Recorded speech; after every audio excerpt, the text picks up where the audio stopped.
everyone and welcome back to another video. I hope you all are having a fantastic day today. Now we've got a really interesting video today, guys, and I'm really excited to do this. It's a little bit different from usual, kind of, but this is a guaranteed video request from Chuck. I'm going to put all of his information down below so you can go check him out if you do want to, if you want to learn more. So the title of this video is Stopping a Tornado Initiative 2012, and this is the message he sent me on the video form request. Since 1968, when I was 10 years old in the 5th grade, I had a theory about in the future preventing a tornado from touching down. Back in 1968, tornadoes were a mystery and not much was known about them and what made them form. I am a savant, and I see everything in numbers and patterns.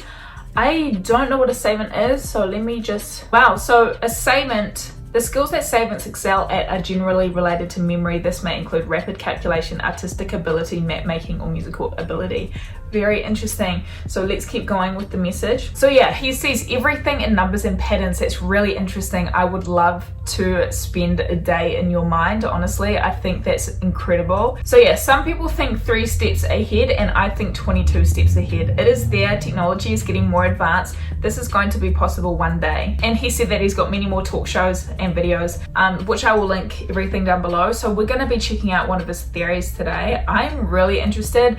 I also apologize in advance if this gets really technical and I just don't understand. I think this is going to be a lot about calculations and mathematics and science.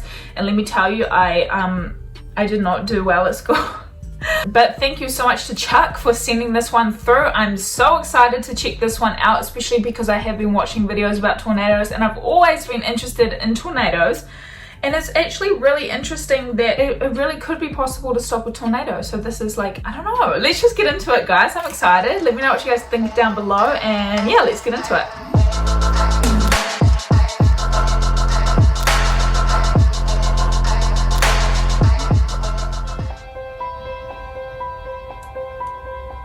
Hi, I'm Chuck Mangino from Tallahoma, Tennessee. Today is April the 7th, 2012. We're here at the Hands-On Science Center in Tallahoma, Tennessee, and I'm going to give my explanation at the very start of a program that I've got based on a theory that I came up with back in 2006. It's Stopping a Tornado Initiative 2012. As of today, the initiative starts. If you get a chance, the whole story of why I'm here giving this is Stopping a Tornado, Airborne Maser, plus Computational Fluid Dynamics, plus Weather Pattern. It's on YouTube. It's 14 minutes long, but it tells the whole story of me going through a tornado in '98, how I came up with the theory in 2006, and why I am doing this now. True. We'll start over here. The objective, the main objective is prevent the funnel cloud from touching the ground. Okay. It's basically the last 2,000 feet where it does all the damage and so forth.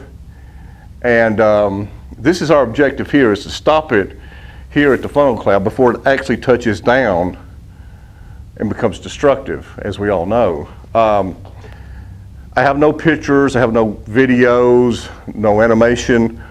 This is just all freestyle right now. I'm going into a more in-depth later on, but this is just a very basic explanation. That is our objective.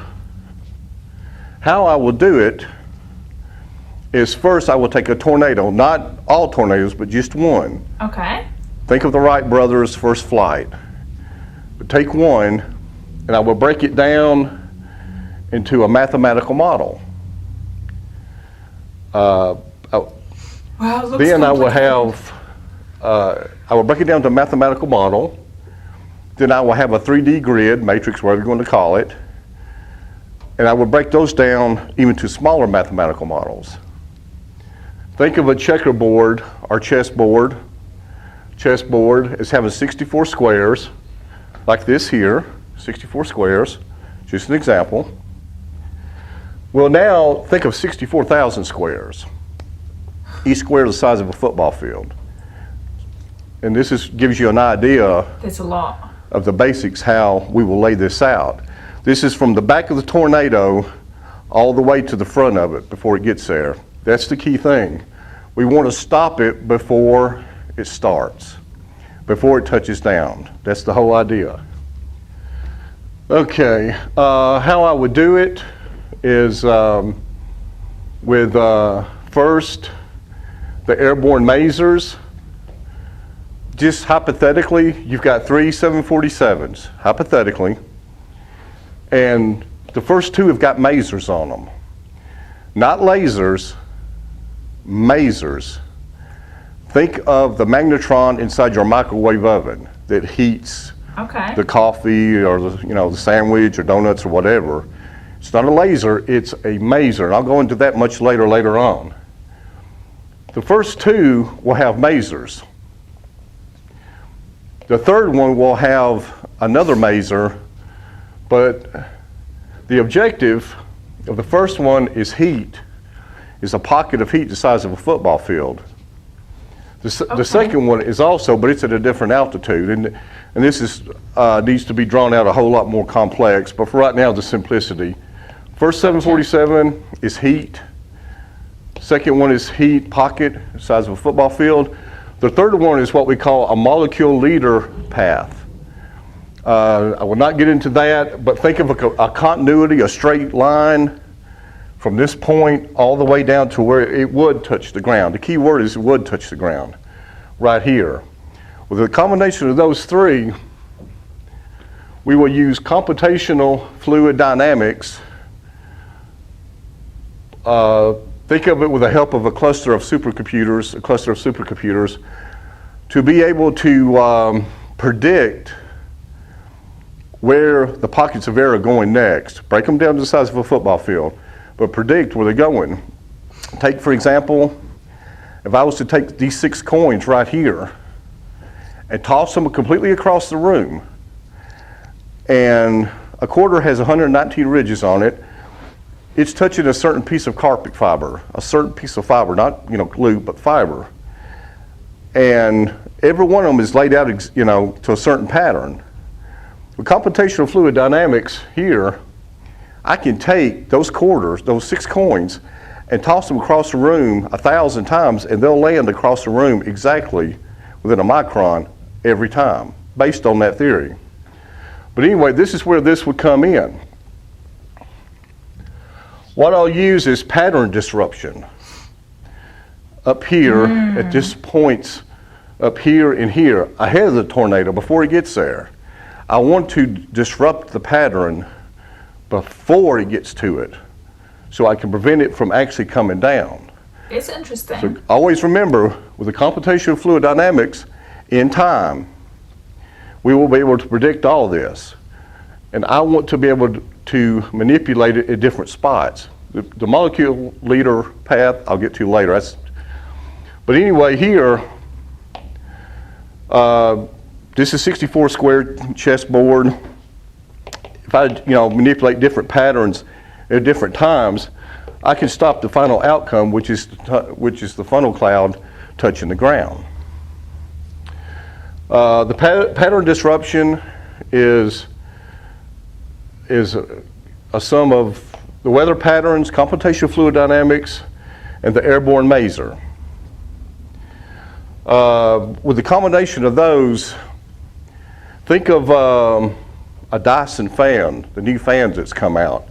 They have a force multiplier, the way they manipulate air. It's very, very impressive. But that's another thing that I came up with before I presented this, is, and I'll go into different patterns later on. Different patterns of the maser, when it's shot out, will have different manipulating forms or forces upon the pockets of air. It may split the air, it may go counterclockwise, clockwise, whatever, go vertical, horizontal. I'll get to that much later. And what I base all this on is the advanced technology we have now, and and we will have, and plus Moore's law. which is every 18 months, technology doubles every 18 months. So, but here, when the tornado comes, as if it would come down before, when we put all these in place, the funnel dissipates up to the point to where it doesn't actually touch down. And that's the point, our stopping point, to protect our houses, whatever, family. But this is the objective here, is prevent this from hitting here.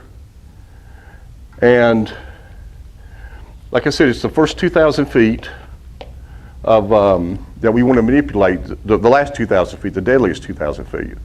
It's not really the whole cloud structure, not the whole thing, just the points of where it hits the ground. Contact here and here and here, all down here. Think of a bowling ball rolling down a smooth hill and hitting a little bitty pebble. It's going to shift it just a little bit. No matter what, it's going to shift it. If you put another pebble 5 or 6 feet further away at another position, it's going to shift that. Eventually, the ball is going to be going to the right. But anyway, this is the basic introduction. This is the announcement of Stopping a Tornado Initiative 2012. Thank you for coming, and I'll have more videos, animation, open for any comments. And I want to thank you again. I'm Chuck Mangino from Tallahoma, Tennessee. Today is April 7th, 2012, Easter weekend. I planned this for this weekend months ago, and we're at Hands-On Science Center. I want to thank you.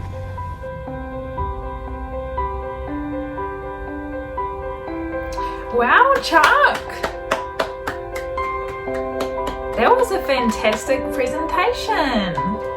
Thank you. So you have a very good way of explaining things. Like, that was so easy to understand. Of course, this is so complicated. And I was saying at the start of the video, like, I'm not good at like science or like math or anything like that, but you presented that so well, and you just gave so many examples to help the audience understand what you're saying. And I definitely understood the basis of what your theory is. And I think it's really, really interesting how you were talking about disrupting the pattern of the tornado before it hits down. I think that is really smart. I'm not an expert on tornadoes or anything, but by what you're saying, right, the destructive part of a tornado is when it hits the ground and destroys everything in its path. But if you redirected the energy back up to the sky with, you said, mazes, right, to disrupt the pattern, normal pattern of a tornado of coming down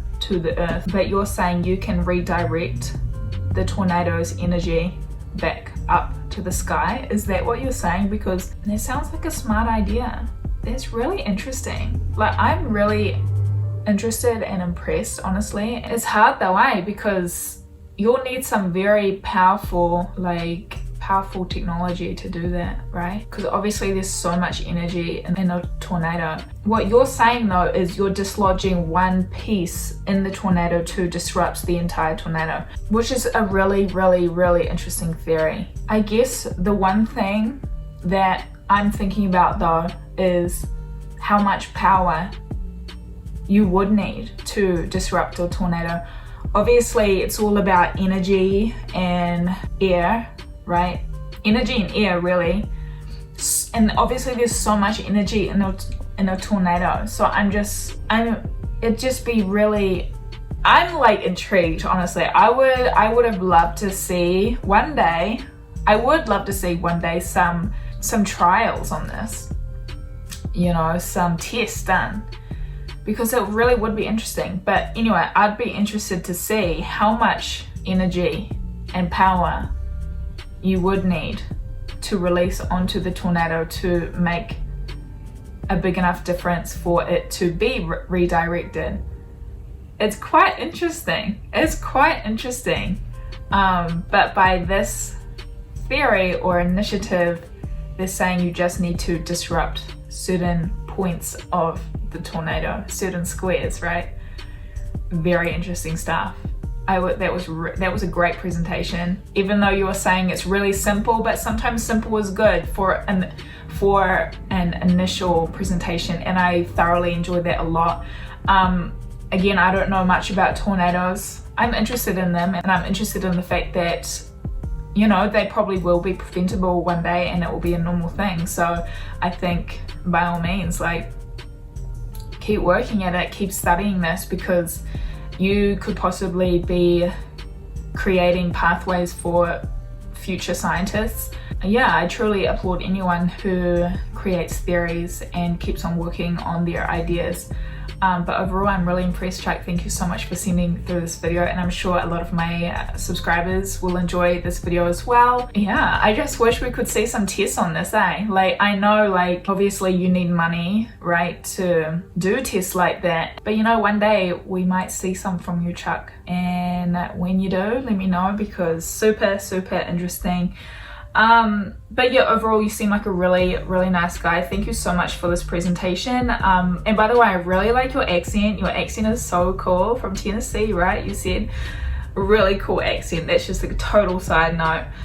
But yeah, thank you so much, Chuck, for sending through this video. I'm going to leave all of Chuck's information down below, so definitely go check him out if you're interested in tornadoes, if you want to talk with him or anything like that. But yeah, thank you guys so much for watching today's video. It was really good one today. Thank you so much for tuning in. Thank you so much to Chuck again for the wonderful presentation, and thank you for sending it through to me. But yeah, apart from that, I will see you all in my next video. Bye guys.